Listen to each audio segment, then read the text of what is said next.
Hello students, welcome back to my channel. मैं Khushi Agrawala and मैंने decide किया है कि क्यों ना हम बोर्ड ऑफ डायरेक्टर्स वाला जो सेक्शन है आपका कंपनी लॉ का, वो पूरा मतलब सेक्शन, मतलब वो सेक्शन नहीं, पूरा पार्ट हम वो पार्ट से रिवीजन करें। क्योंकि वो पार्ट आप लोगों को पता है आपके लिए प्रैक्टिकल लाइफ में भी बहुत इंपॉर्टेंट है एंड आपके एग्जामिनेशन पॉइंट ऑफ व्यू से भी बहुत इंपॉर्टेंट है। मुझे पता है बहुत स्टूडेंट्स ने ये सब पढ़ लिया है, बहुत स्टूडेंट्स के लिए नया भी है, इसलिए आप ये मत समझना कि मैं नोट्स वे में ला रही हूँ, मैं नोट्स करा के खत्म कर दूंगी, मॉड्यूल नहीं पढ़ाऊंगी। ऐसा नहीं होता है। मैंने खुद ने भी जब पढ़ा था, मुझे यही था कि मॉड्यूल से सब कुछ पढ़ना है। Module is like a ocean. ठीक है, मॉड्यूल आपके लिए एक ओशन का काम करता है। आपको सब कुछ समझ में आता है मॉड्यूल से, आपको इंटरप्रेट भी वैसे ही करना पड़ता है। एंड इसलिए मैं कुछ नोट्स बनाते जाऊंगी, नोट्स में कुछ लिखूंगी, कुछ मैं आपको मॉड्यूल से भी पढ़ाऊंगी। मैक्सिमम टाइम से मॉड्यूल से ही पढ़ाऊंगी, क्योंकि मॉड्यूल में जो भी लिखा हुआ है बहुत ही क्रिस्प लिखा हुआ है, अच्छे से लिखा हुआ है। और रियल लाइफ में वैसी ही होती है बोर्ड मीटिंग की कहानी सब, जो भी डॉक्यूमेंट वगैरह में बनता है, जो भी लिखा हुआ रहता है। तो बस कुछ कुछ चीजें मैं आपको दिखा दे सकती हूँ कि एग्जाम में ऐसे इस टाइप से नोट्स बन सकता है, आप इस टाइप से लिख सकते हो। और कुछ कुछ चीजें जिसमें अब इतना मॉड्यूल से नहीं, हम यहाँ पे भी पढ़ ले तो जल्दी हो जाएगा। इसीलिए मैं थोड़ा क्रिस्प वे में ऐसा कुछ कुछ छोटे छोटे नोट्स बना लूंगी, छोटे छोटे चीजें आपके लिए लिख लिख कर लेकर आऊंगी, और बाकी मॉड्यूल से पढ़ेंगे, मतलब दोनों से स्विच करके पढ़ेंगे, ताकि आपको दिक्कत नहीं है। ठीक है, तो आज पहला चीज जो हम पढ़ेंगे, पहला ही आपका जनरल मीटिंग। बताओ मुझे जनरल मीटिंग क्या होता है। दो टाइप के होते हैं मोस्टली। ठीक है, annual general meeting and extraordinary general meeting. Annual general meeting नाम से ही पता चलता है। एनुअल का मतलब क्या होता है? एनुअल मतलब ईयरली, हर साल एक बार। एनुअल मतलब ईयरली, हर साल एक बार। और जनरल मीटिंग मतलब वही जनरल मीटिंग का नाम है, एनुअल जनरल मीटिंग। ये जो इसको प्यार से हम एजीएम भी बोलते हैं, और ये सेक्शन का बहुत ही प्यारा सा सेक्शन है, सेक्शन 96। ये बच्चों को नॉर्मली याद हो जाता है। तो आप बोलोगे मैम एनुअल जनरल मीटिंग हमें समझ में आ गया, हर साल में एक बार। लेकिन ये हर साल में एक बार मतलब कौन सा एक बार, क्या है, किसको करना है, क्या नहीं करना है, चलो वो भी पढ़ेंगे। तो it provides that every company, मैंने ऐसे थोड़ा पॉइंट भी खुद से बनाया ऐसे कि रिक्वायरमेंट क्या है इसका, कि हर company other than an OPC, OPC को छोड़ के, ओपीसी मतलब 1% कंपनी, मतलब उसको छोड़ के बाकी सारी कंपनी को एजीएम कंडक्ट करना पड़ता है। ठीक है, कैसी एजीएम? ऑर्डिनरी भी हो सकती है, स्पेशल भी हो सकती है। अब बच्चे बोलेंगे कि मैम ऑर्डिनरी तो बहुत ऑर्डिनरी लगता है, स्पेशली मेन बिजनेस होगा। ये आपकी गलत फहमी है। ऑर्डिनरी में हम चार चीज पढ़ते हैं। ठीक है, अड्डा, आपने सुना होगा अड्डा, लेकिन एग्जाम में वैसे नहीं लिखना है। मेरे नोट्स में मैंने स्पेस छोड़ दिया ताकि आप खुद, जो बच्चे फोटो क्लिक करेंगे, जो बच्चे इसको देख के नोट्स बना रहे हो, खुद वहां में फील करें कि अड्डा क्या होता है। और जो बच्चे पहली बार पढ़ रहे हैं उनको तो डेफिनेटली मैं पढ़ाऊंगी। ठीक है, और स्पेशल बिजनेस, अड्डा को छोड़ के, वो चार चीजों को छोड़ के जिसके बारे में पढ़ेंगे, उनको छोड़ के सब कुछ स्पेशल बिजनेस होता है। एवरी ईयर द कंपनी को एक ऑथराइजेशन मिला गया है कि हर साल उसको एक एजीएम कंडक्ट करना है, वंस फॉर ऑर्डिनरी बिजनेस और स्पेशल बिजनेस। इफ एनी, मतलब स्पेशल बिजनेस हो मत हो, लेकिन ऑर्डिनरी बिजनेस के लिए तो आपको एजीएम एक कंडक्ट करनी ही पड़ेगी, हर साल में एक बार।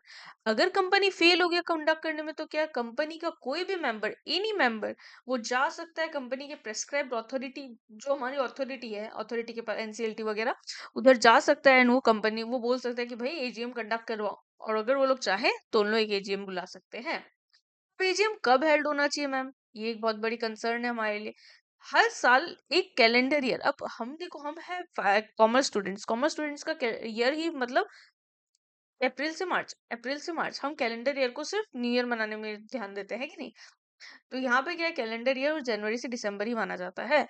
फर्स्ट एजीएम शुड बी, अब लेकिन आपकी कंपनी समझ लो आज है, अभी नवंबर है ना, तो मान लेते हैं नवंबर 2024 में आपने अपनी कंपनी चालू की, 1 नवंबर। ठीक है, तो आपकी कंपनी का फाइनेंशियल ईयर क्या होगा, जल्दी बता दो। फाइनेंशियल क्या ईयर क्या होगा 1 अप्रैल 2024 से लेकर 31 मार्च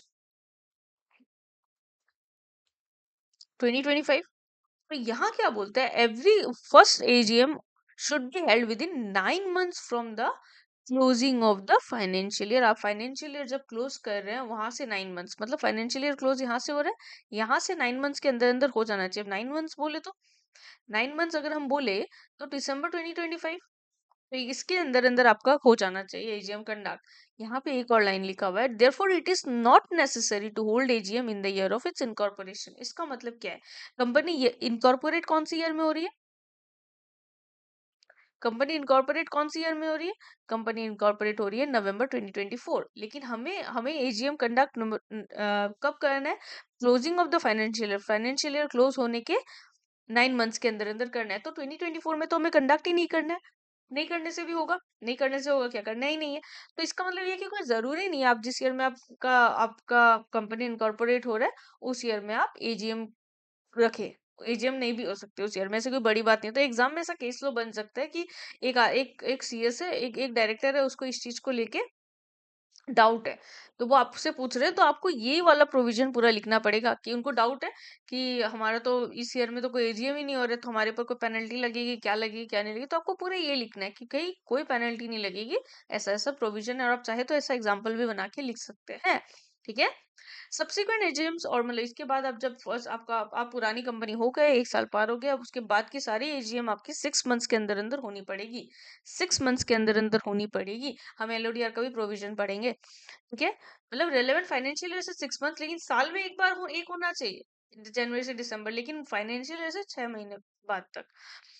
हाउएवर दो एजीएम के बीच में 15 मंथ से ज्यादा का गैप नहीं होना चाहिए। समझ लो एक एजीएम आपने अभी करी, आपने पहले ही कर ली, चलो 30 सितंबर को ही कर ली 2025 में। ठीक है। दूसरी एजीएम मतलब अब लास्ट दूसरी एजीएम मतलब 15 मंथ्स क्या हो जाता है, 31 दिसंबर 2026। इससे लेट आप नहीं कर सकते केजीएम। आप अगर अगर आप इससे लेट कर रहे हो, इससे लेट कर रहे हो तो आपका दूसरा ईयर आ जाएगा, क्या पता। हाँ।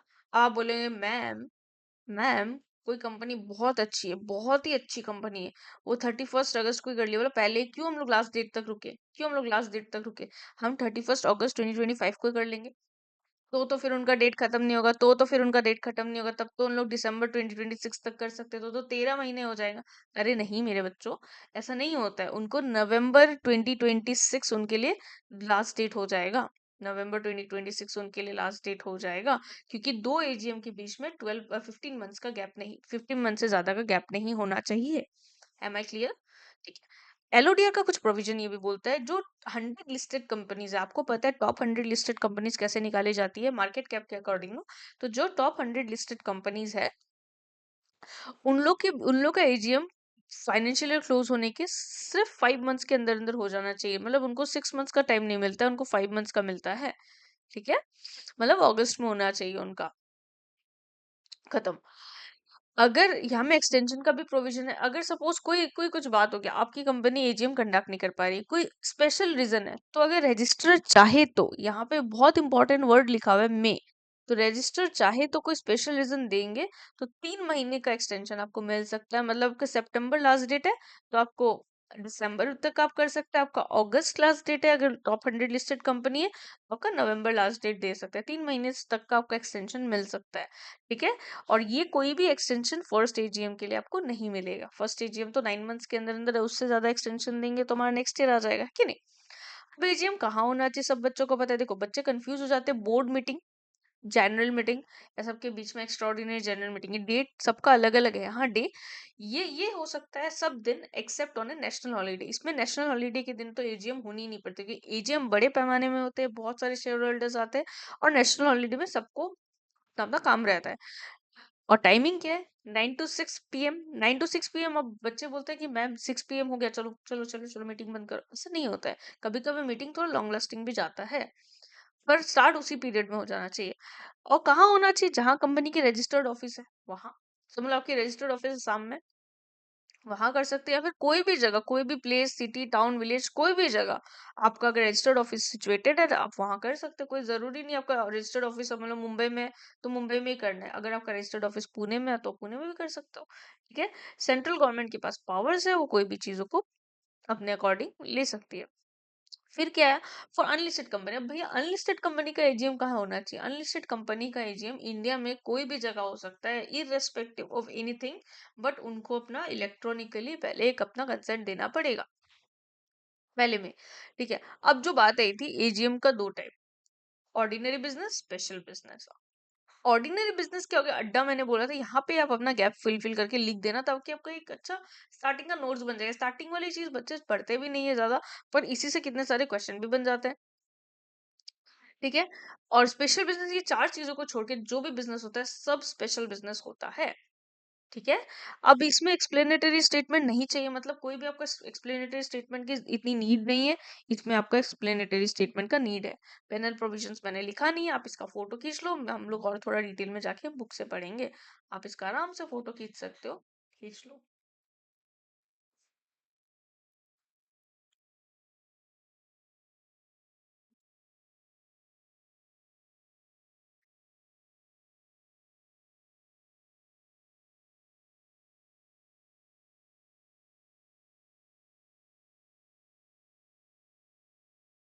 अब हम थोड़ा बुक में जाएंगे। ठीक है, अब हम थोड़ा बुक में जाएंगे और बुक से थोड़ा पढ़ेंगे। अब आप बोलोगे मैम आपका इतना सारा ये सब क्या है, मैम ये क्या पढ़ा रही है? अरे मैं बहुत सारा क्लासेस बनाती हूँ, आपका CMS सेल का भी क्लास आपका मैंने डाला हुआ है, सेबी एक्ट, और मैंने पेटेंट रिकॉर्ड कर लिया है। उसे मैं डाल ही नहीं पा रही हूँ, मुझे डालना है। वो भी मैं डाल दूंगी। जो बच्चे पेटेंट एक्ट देखना चाहते हैं वो जाके देखिए, बहुत डिटेल में है, पूरी डिटेल फुल क्लास, मतलब किसी को ऐसा लगेगा कि क्लास ही पढ़ाया जा रहा है उसको। बच्चे आप लोग पढ़ो, आपको बहुत सारी चीजें सुनाई देगी कि ये होता है वो होता है, मार्केट में इतनी सारी बातें, ऐसे पढ़ो वैसे पढ़ो, कोई बोलेगा स्कैनर से पढ़ लो हो जाएगा, पर मैं आपको बोलूंगी ऐसा कुछ नहीं होता है।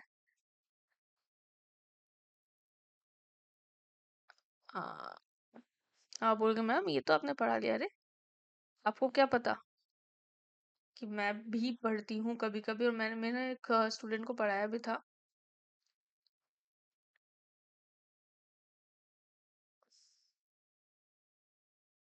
तो मैं वही बोलूंगी, बुक से पढ़ना बहुत जरूरी है। आप एग्जाम के लिए स्केप होना चाहोगे, चलो आपकी भी बात गलत नहीं है कि यार कितना पढ़ेंगे मैम,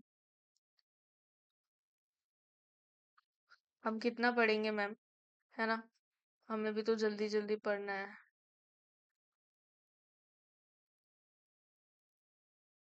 लेकिन मैं बोलूंगी अगर टाइम है तो एक बार दो बार थोड़ा सा फुल डिटेल में पढ़ना चाहिए। डिटेल में पढ़ना चाहिए एकदम, सिर्फ नोट्स, और बहुत लोग तो क्या क्या बोलते हैं पता नहीं, सिर्फ स्कैनर पढ़ लो।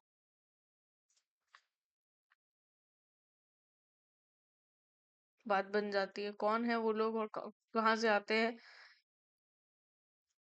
पता ही नहीं मुझे। तो ये आपका चालू हो गया चैप्टर, चलो चैप्टर में भी थोड़ा सा हम डिटेल में देखते जाते हैं ताकि हमारा कुछ भी छूटे नहीं, कुछ भी मिस नहीं हुए। ये सब हमने पढ़ लिया था। अच्छा चलो, मुझे थोड़ा चीज एक दो चीज और बतानी है यहाँ से। देखो हमने पढ़ा है मीटिंग बहुत जनरली डिफाइंड होता है, लोग आते हैं, ये सब चीजें छोड़ो, ये सब चीजें आप खुद से भी रीड कर सकते हो, मुझे यहाँ में काम है। अच्छा, सेक्रेटरी स्टैंडर्ड कंपनी की ना ऐसे ऐसे होते हैं, ऐसे तो पांच होती है, यहाँ पे आप लोगों के बुक से कंसर्न दो ही है। तो हमारा जो जनरल मीटिंग जो है ना, जनरल मीटिंग का एसएस कौन सा है, SS2 होता है, ठीक है। जनरल मीटिंग का सेक्रेटरी स्टैंडर्ड कौन सा होता है, दो होता है, 2 नंबर, ठीक है। देखो क्या क्या किस टाइप की डिसीजन मेकिंग के लिए चाहिए होता है, एक बोर्ड मीटिंग होता है, ये आप हम लोग सब पढ़ेंगे। बोर्ड मीटिंग होता है किसकी, भाई मेंबर्स भी बोला सक बोर्ड में मीटिंग भी हो सकती है, सर्कुलेशन के थ्रू भी हो सकती है, मेंबर्स की मीटिंग भी हो सकती है, डिबेंचर होल्डर्स की भी हो सकती है, क्रेडिटर्स की भी हो सकती है, हम पढ़ते जाएंगे चलो।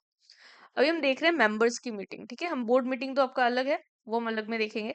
मेंबर्स की मीटिंग क्या होता है, कंपनी को हर टाइम में कुछ भी approval of certain business items के लिए मीटिंग होल्ड करनी पड़ती है, ठीक है।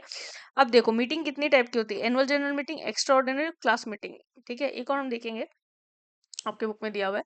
एनुअल जनरल मीटिंग के बारे में कुछ कुछ चीजें तो हमने पढ़ ली है, देखो कुछ कुछ चीजें हमने पढ़ ली है। चलो मैं आपको बताने वाली थी एक आपका सम। अच्छा, सम से रिलेटेड मुझे आप बताना कमेंट सेक्शन में, एक दो सम मैं आपको बताऊंगी कि वो रॉन्ग है ना नहीं है, ठीक है।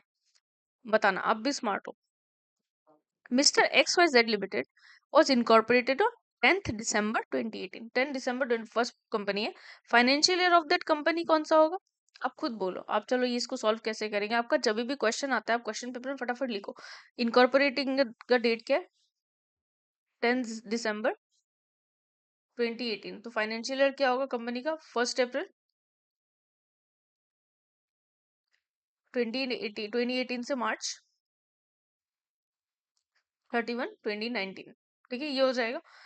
अच्छा, अगर आप सेक्शन जो भी लिखा है section 2 of the act, therefore the last date for holding AGM क्या होगा, last date for holding AGM आप खुद बताओ।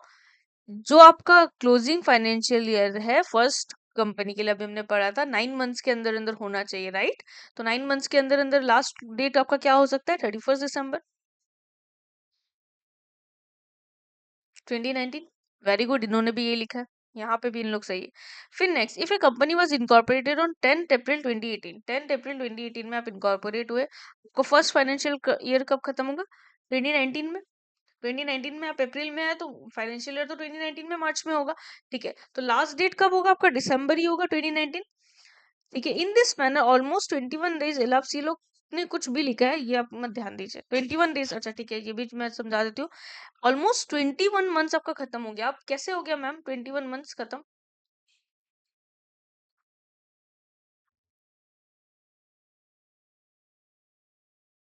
21 मंथ्स कैसे आपका खत्म हुआ,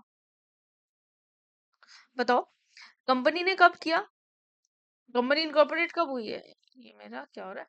कंपनी आपका कब इनकॉर्पोरेट हो रहा है, बोलो? 10th अप्रैल को। 10th अप्रैल से कोई बात ही नहीं है, कंपनी 10th अप्रैल में हो रही है ना इनकॉर्पोरेट आपका। आपको कब करना है? आपका लास्ट डेट कब होगा फाइनेंशियल ईयर का? 31 मार्च 2019। तो आपको कब करना पड़ेगा एजीएम कंडक्ट? मैं यहाँ पे लिख देती हूँ, दिसंबर 31 2019। अब आपका, आपने अगर यहाँ दिसंबर 2019 में आपने एजीएम कंडक्ट करी और ये आपका 10th अप्रैल को कंपनी बना था, तो आपका तो ऑलमोस्ट ऑलमोस्ट 21 मंथ्स हो गया, 21 महीने से ज्यादा हो गया।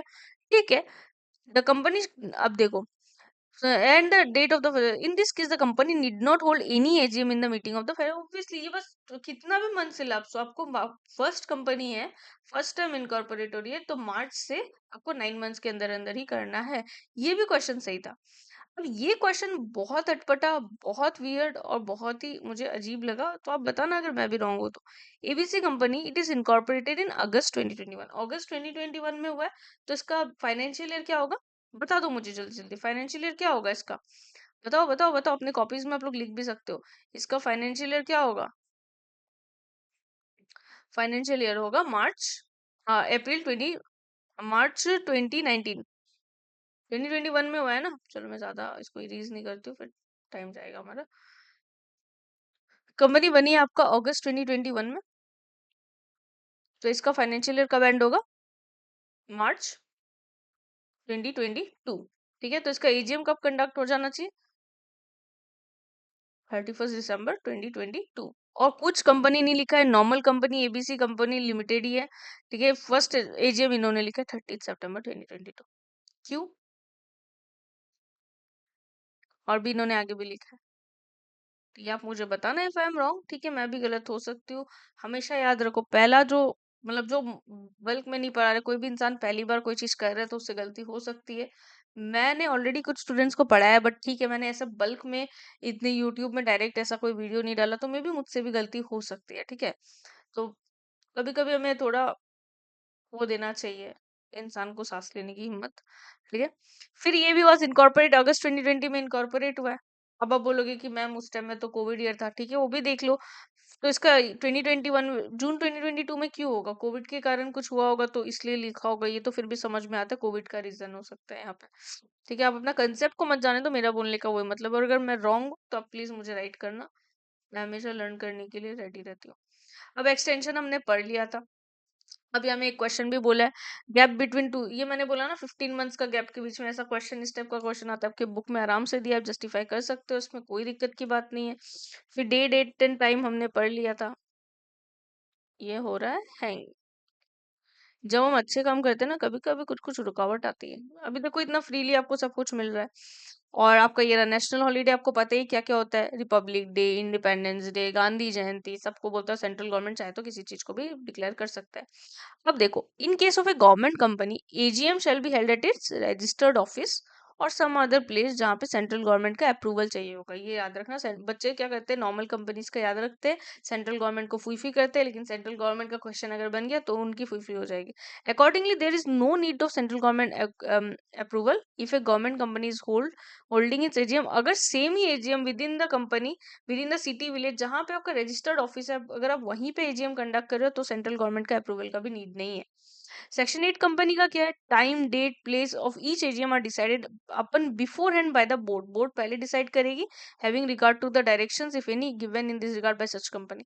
कंपनी जनरल मीटिंग में नॉर्मली पहले डायरेक्शंस दे देती है, अगर वो डायरेक्शन है तो उसको ध्यान में रखते हुए उन लोग अपना डेट डेट एंड टाइम याद रखती है। अब देखो ये रहा आपका अड्डा, आप वहां में जाके फुलफिल कर सकते हो। Businesses to be conduct 102, 21, 21 ordinary special. अब चार जो थे हमारे महारथी, ये रहे हमारे चार महारथी। अड्डा कैसे बना, आप देखो, देखो यहाँ आपका the consideration of financial statements and reports of board of directors and auditors, जो भी फाइनेंशियल स्टेटमेंट्स और रिपोर्ट्स बना है डायरेक्टर्स का और ऑडिटर्स का, उसको कंसीडर करना। फाइनेंशियल स्टेटमेंट हर साल बनेगा, तो ये ऑर्डिनरी बिजनेस है, करना ही पड़ेगा। फाइनेंशियल स्टेटमेंट हर साल बनेगा, जी मैम, फाइनेंशियल स्टेटमेंट हर साल बनता है, ठीक है। और जो बोर्ड ऑफ डायरेक्टर्स का एक रिपोर्ट होता है, या पढ़ेंगे आगे चल के प्रोफेशनल में और डिटेल में पढ़ेंगे। एंड ऑडिटर्स का, पहला तो ऑडिटर्स आ गया अड्डा, आप ऐसे समझ लो। डिक्लेरेशन ऑफ डिविडेंड, डी, ये हो गया ए, ये हो गया D. Declaration of dividend, dividend तो डिक्लेयर कंपनी नहीं भी करती कभी कभी, कुछ कुछ साल, तो आप बोल सकते हो, लेकिन एक चीज तो होगी, तो ये स्पेशल बिजनेस में ही। Appointment of directors in this those place of retiring, जो रिटायरिंग डायरेक्टर के जगह हम लोग किसी को अपॉइंट कर रहे हैं, वो आपका स्पेशल बिजनेस होगा, तो ये भी डी हो गया। Appointment of and remuneration of the auditors, तो ऑडिटर्स, तो पहला ऑडिटर्स और बोर्ड ऑफ डायरेक्टर्स की रिपोर्ट को, फाइनेंशियल स्टेटमेंट और रिपोर्ट को कंसिडर करने के लिए, फिर डिविडेंड डिक्लेयर करने के लिए, फिर डायरेक्टर्स को अपॉइंट करने के लिए in place of those retiring director के बजाय, और ऑडिटर्स को अपॉइंट करो, उनका रेम्यूनरेशन फिक्स करो, ये बन गया आपका अड्डा। क्या आप इसको फुलफिल करके रख सकते हैं? इसके बाद बजाय जो भी चार चीजें हैं, इस सबको छोड़ के सब कुछ आपका स्पेशल बिजनेस ही है। ये सेम चीज हमें बोला गया है, मैं बार बार एक चीज नहीं पढ़ूंगी, आपका टाइम वेस्ट होगा। Accordingly, above mentioned four businesses, बाकी सारे rest of all the businesses are आपको स्पेशल बिजनेस। एक्सप्लेनेटरी स्टेटमेंट आपको ऑर्डिनरी बिजनेस के लिए नहीं चाहिए, उसके अलावा जो भी आपको स्पेशल बिजनेस है उसको लिए चाहिए। In case of the meeting other than AGM, AGM को छोड़ के बाकी जो भी मीटिंग्स है, ऑल बिजनेसेस को स्पेशली बोलेगा। स्पेशल बिजनेस के लिए एक्सप्लेनेटरी स्टेटमेंट चाहिए आपका नोटिस के साथ। In case of non disclosure, अगर आपका डिस्क्लोजर सही नहीं है, इनसफिशियंट है, explanatory statement being made by promoter, director, manager, और जो भी केएमपी है, केएमपी में सीएस भी आते हैं। एनी बेनिफिट जो भी हम लोगों को एक्वायर होता है ना, कि हमने नन डिस्क्लोज किया, हमने डिस्क्लोज नहीं किया कुछ कुछ, और हमें उसको लेके बेनिफिट हुआ, हमें क्या करना पड़ेगा, हमें वो चीज, जो बेनिफिट डिराइव हुआ है ना, हम लोग को वो बेनिफिट वापस से रीपे करनी पड़ेगी, ठीक है। समझ में आया आप लोगों को? ऐसे ही है, तो क्या क्या इतना भी टफ नहीं है, बस एग्जाम में पेपर थोड़ा घुमा के आता है boss. Company law is like maths paper for students, पर अगर आप अच्छे से पढ़ोगे ना, बहुत ध्यान से समझोगे, समझ समझ के पढ़ोगे, सब करोगे, तो company law is a very nice subject, like very nice. यहाँ पे आपको ऐसा लगेगा आप खुद ही कंपनी में बैठे हो। थोड़ा कंपनी का पॉइंट ऑफ व्यू लेके देखो, आपको बहुत अच्छा लगेगा, ठीक है। वो बोलोगे मैम आपने कैसे पढ़ा था, बहुत पढ़ा था, बहुत बहुत बार देखी थी चीजें, और थोड़ा सेल्फ स्टडी का नाटक भी था मेरा ना इसलिए इतना। लेकिन ठीक है, जो होता है अच्छा के लिए होता है, मुझे ऐसा लगता है। Maybe I am getting stronger day by day, बहुत सारी चीजें होती है, उस सब चीजों को हैंडल करने की एक ताकत आ जाती है। बोलते हैं ना, आप अगर रुक जाओगे ना, बोलते एक एक डायलॉग मैंने सुना था, एक गाना है, उसमें सुना था, taking steps is easy, standing still is hard. गाना कुछ ऐसा बोला जाता है, taking steps is easy, standing still is hard. I am a very bad singer, आप प्लीज इसको स्किप कर सकते हो। टेकिंग स्टेप्स इज इजी, चलना आसान है, रुके रहना एक जगह पे वो टफ है। हम चलते जाएंगे ना, हमें जैसे लगेगा कि कब मंजिल आएगी, कब क्या करना है, कुछ नहीं समझ में आएगा। आप सब छोड़ दो, पढ़ाई उड़ाई एक दो दिन के लिए, एक हफ्ता के लिए, नहीं पता। बहुत बच्चे लोग ये भी बोलते हैं कि मैम पढ़ लिख के क्या होगा, इन्फ्लुएंसर्स को देखो, पेंट हाउस खरीद लेते, ये खरीद लेते। बात वो है, अगर आप वैसा इन्फ्लुएंसिंग करने सकोगे तो आप करो, आप करो। हम लोग ही है जो इन्फ्लुएंसर्स को इन्फ्लुएंसर बना रहे हैं। अब क्या, मैं तो हमेशा बोलती हूँ, क्या जरूरी है अनाप शनाप पॉडकास्ट देखने की? जो पॉडकास्ट से आपको आपको अच्छा लगता है, कोई पॉडकास्ट आपको देख के आपको समझ, हर चीज की इन्फॉर्मेशन हमें नहीं लेनी है यार। अब आप बोलोगे मैम इन्फॉर्मेशन तो इन्फॉर्मेशन होती है, जितना ग्रैब करोगे, क्या करोगे इतनी इन्फॉर्मेशन को लेकर? क्या करोगे?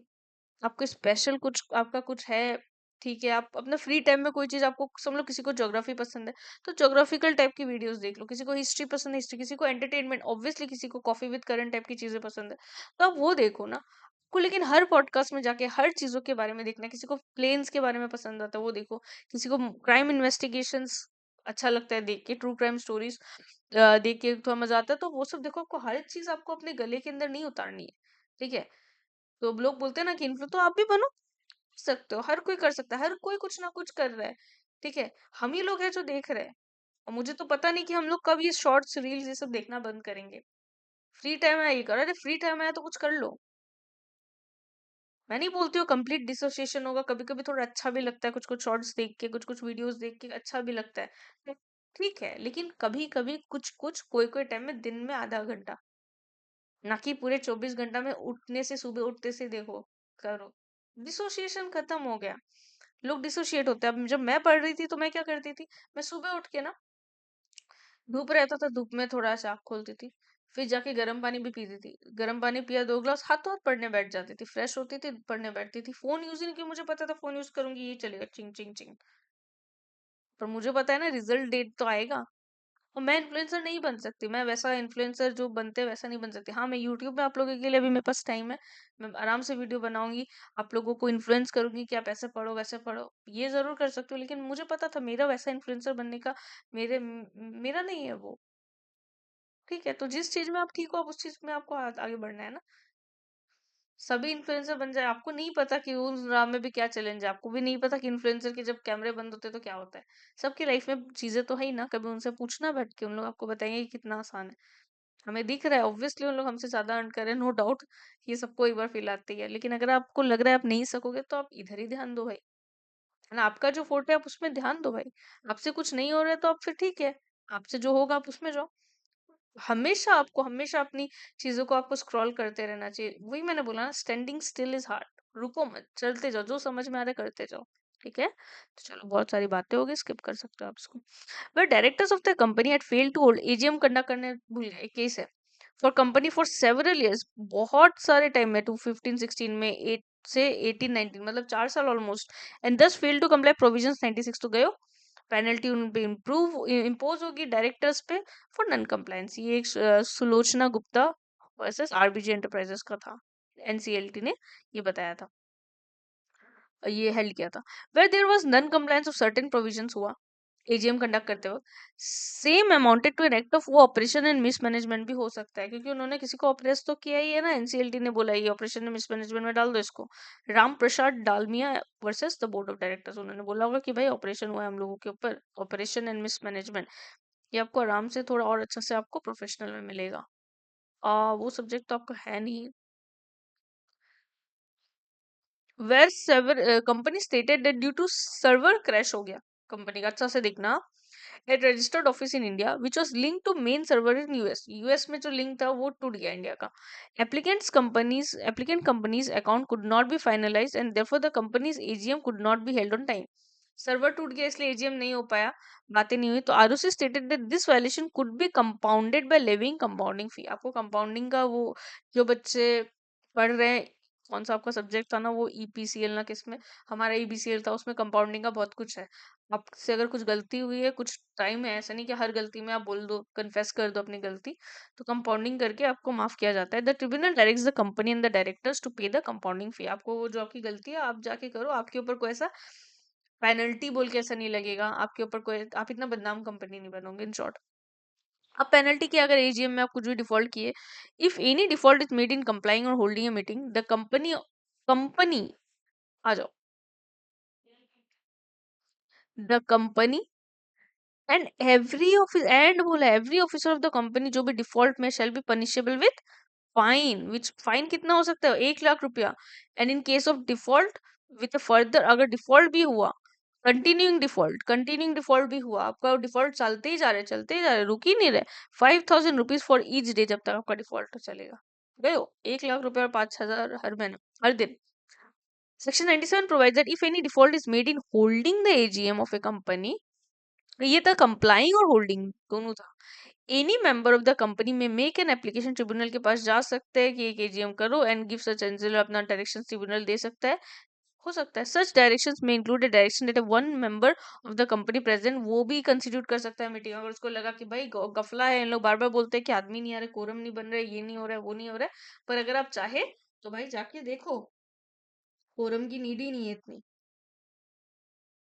Every listed company under regulation 30 दिया हुआ है एलओडीआर को, is required to disclose the proceedings of annual and extraordinary meeting, regulation 30 भी देख लेंगे। To the stock exchange where it securities are 24 hours के अंदर अंदर आपको सब कुछ बताना पड़ेगा। अच्छा, केस लो दिया हुआ, it is well settled that the annual general meeting must be called whether or not the annual accounts are ready for consideration for annual accounts आपका बना है नहीं बना उससे मतलब नहीं, annual accounts तो बनना चाहिए साल में। there is a clear statutory duty on the directors to call the meeting whether or not the accounts on the consideration of which is only one of the matters to be dealt with at an AGM are ready or not।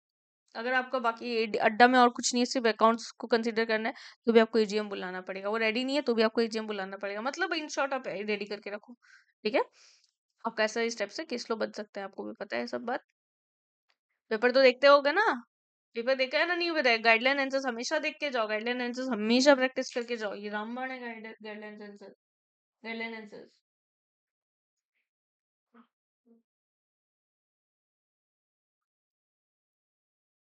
Valid AGM कैसा बनता है? The business at a meeting is said to be validly transact and कब if the members of the organisation और body concern whether और not present है या नहीं है, अब bound by the decision made there. वो लोग अगर बाउंड है अपने जो भी उन्होंने डिसीजन लिया उससे वो लोग बाउंडेड भी है। They can not B so bound unless the meeting is valid. Meeting valid है होगा तभी they will be bound by the conduct. The essentials of the meeting क्या है? प्रॉपरली कन्वीन करो भाई, मीटिंग को प्रॉपर अथॉरिटी की तरफ से बुलाओ, प्रॉपर नोटिस वोटिस देना चाहिए। Service of notice of AGM by hand under certificate of posting newspaper considered as deemed service. आप हाथ से डालो, न्यूज़पेपर से डालो, कोई दिक्कत नहीं है। प्रॉपरली कंस्टिट्यूट किया है, और क्या है? कोरम हम लोग ये सब के बारे में पढ़ेंगे। कोरम, चेयरमैन होना पड़ेगा, प्रॉपरली बिजनेस वैलिडली कंडक्टेड, ऐसे सारे रिजोल्यूशन जो भी पास्ड है, मूव्ड है, voting by show of hand, सब कुछ ढंग से होना पड़ेगा। प्रॉपर मिनट्स बनाओ, मिनट्स बहुत इंपॉर्टेंट हो जाता है। केस लो है टाइपोग्राफिकल और इनएडवर्टेड एरर, मतलब कुछ एरर ऐसा जो दिखा नहीं या फिर टाइप करते वक्त एरर आ गया इन रिकॉर्डिंग मिनट्स